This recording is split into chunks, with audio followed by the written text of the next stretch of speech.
Mike, you got to make it too big to rig. We got to make it too big to rig. That's the thing. That's right. All of us. Look, every single vote counts. Go make it count. We got to do this. You're straight out of Central Casting. We love you, America. We love Pennsylvania. I love Pennsylvania. Do you support House Speaker Mike Johnson to continue in that role?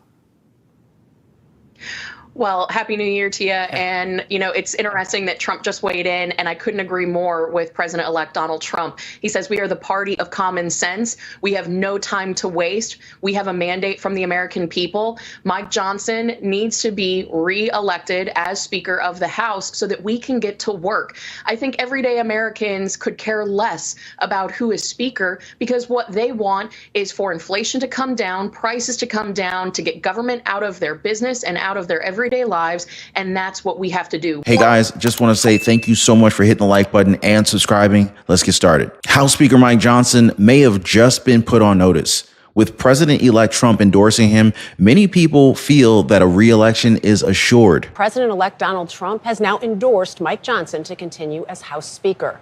Johnson has a tiny GOP majority in the House and faces a vote to confirm his leadership role. Ed O'Keefe is in West Palm Beach covering the Trump transition and joins us now. Ed, good morning. Dana, good to see you. Happy New Year. This is a much-needed political boost for Speaker Johnson as he prepares for a big vote on Friday where he can't afford to lose any support. In a social media post on Monday, the president-elect wrote, "Johnson is a good, hard-working religious man. He will do the right thing and will continue to win.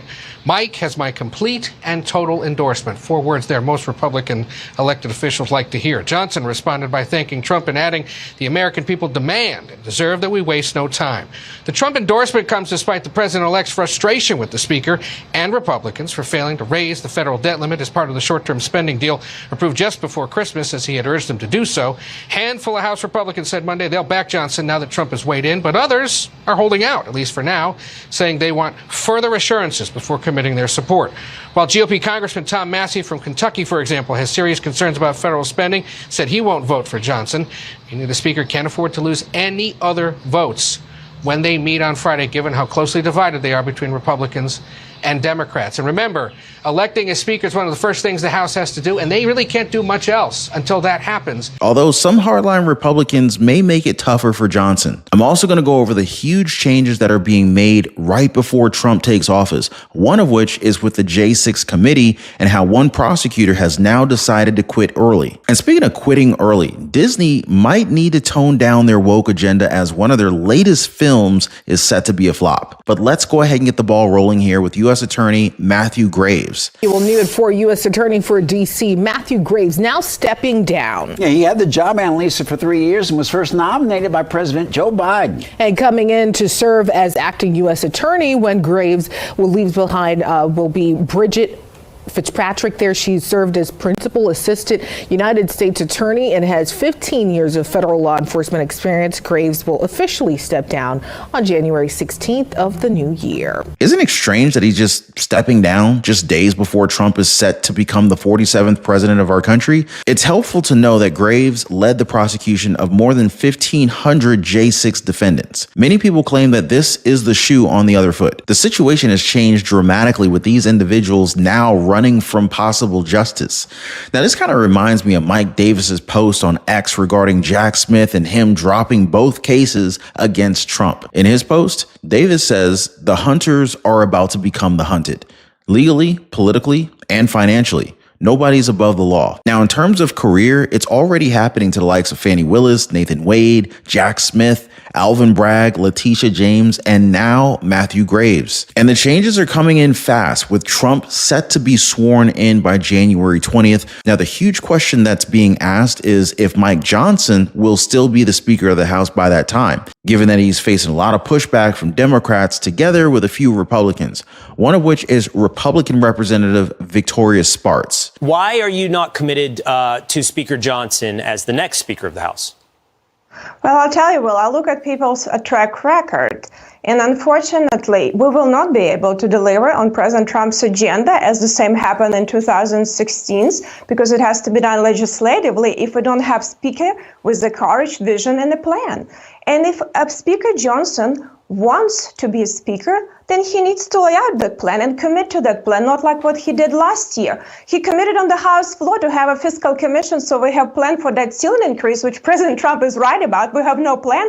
He was afraid to put it on the floor. He was afraid to put budget on the floor. Except post office bill, we could not accomplish anything.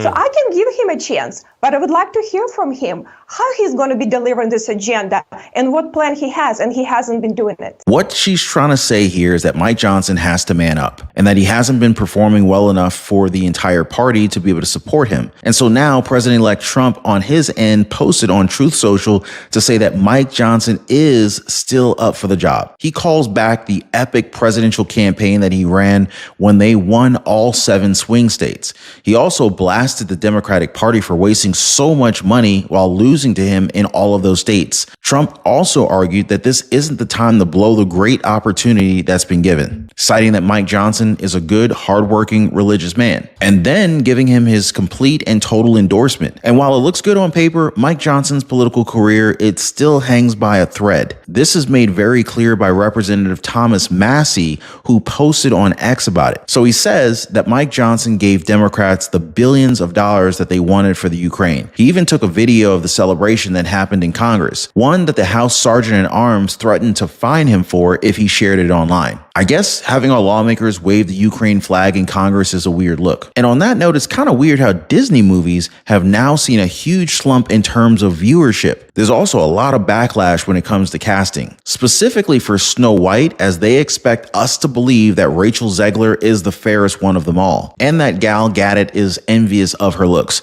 People dislike the idea so much that almost 1.5 million people have disliked their initial Snow White trailer. Their newest trailer isn't faring that much better, as less than 4,000 people have liked it so far. Zegler has received criticism for suggesting that her leading man, Andrew Burnap, isn't necessarily needed for the film, saying that this adaptation, it just shows a Snow White that's not a damsel in distress, which makes this top comment sting that much more. Now, I want you guys to understand that I'm just reading the comment, all right? Snow White, I don't need no man, snap. Prince Charming, don't flatter yourself. Shorty, I'm here to see your stepmother. And there's a bunch of other brutal comments here that I can't even begin to mention on this video, but I'll just let your imaginations run wild. You guys are free to go check out that video and the comment section. But before that, make sure to watch my previous live stream. In it, we talked about how some Democrats are now siding with President-elect Donald Trump. Now, this is something that's baffling a lot of people because it looks like he might actually unite the country pretty soon. As always, appreciate you guys being here. Thank you for hitting the like button and subscribing. We'll see you guys next time.